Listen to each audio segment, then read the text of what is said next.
Well, let's return now to one of our main stories today. And the bank at the heart of the Nigel Farage controversy has hit back following criticism over the closure of the former Brexit Party leader's account. Coutts says it's not their policy to close accounts solely on the basis of legally held political and personal views. Well, joining me now is the barrister and author of Justice on Trial, Chris Daw KC. A very good afternoon to you. Thanks so much for talking to us.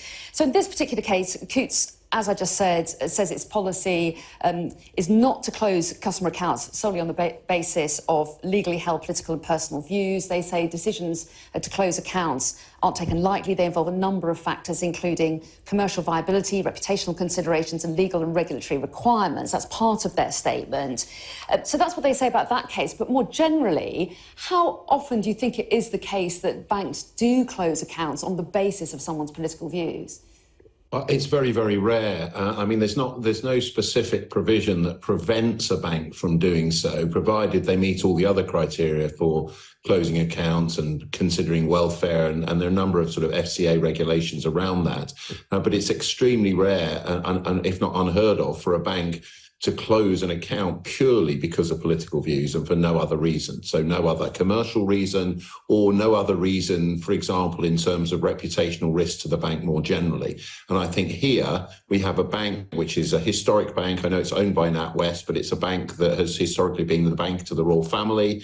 It has a very kind of specific client base, ultra high net worth and high net worth client base. And so reputation is really at the core of a bank like this.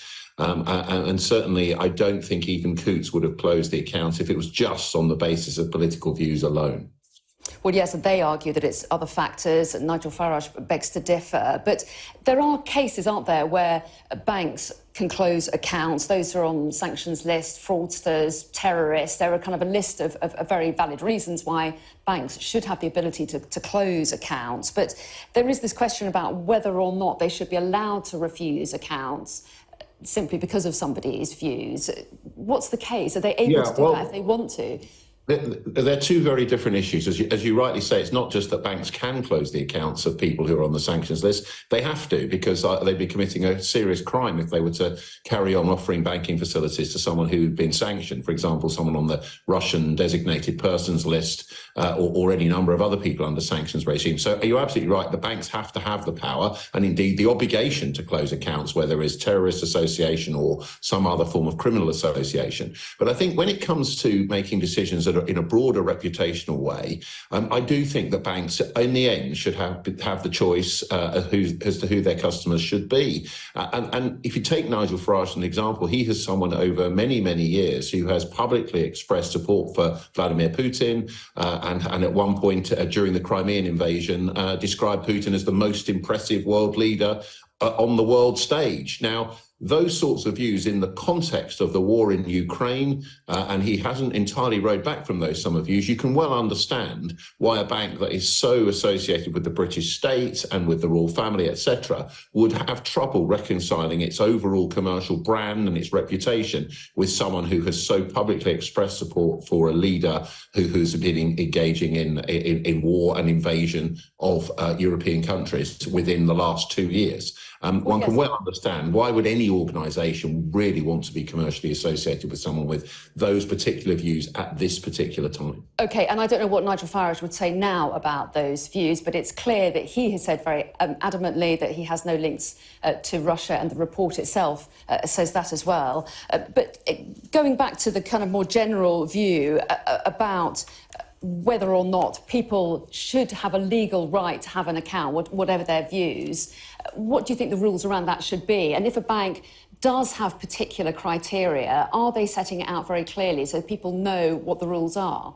No, they're two very different questions, and you're absolutely right to raise both of them. So my view would be that a bank, as a private company, should be entitled to choose who its customers are, provided it doesn't discriminate on Equality Act grounds, obviously in terms of sex or race or any other protected characteristic. Those characteristics are all protected by law, and no organisation, no company is entitled to refuse customers because of those factors.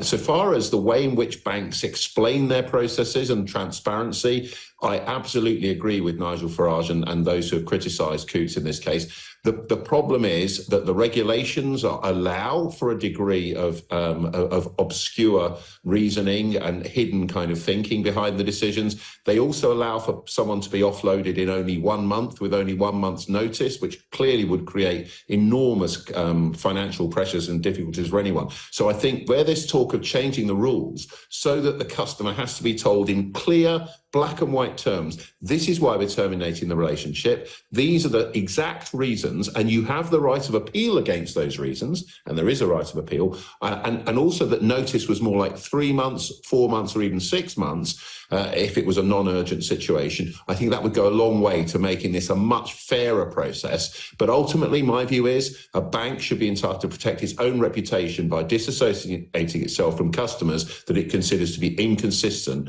with its core values as a business. OK, Chris Daw, appreciate your time. Thanks very much indeed for joining us and giving us your views on this. Thanks very much.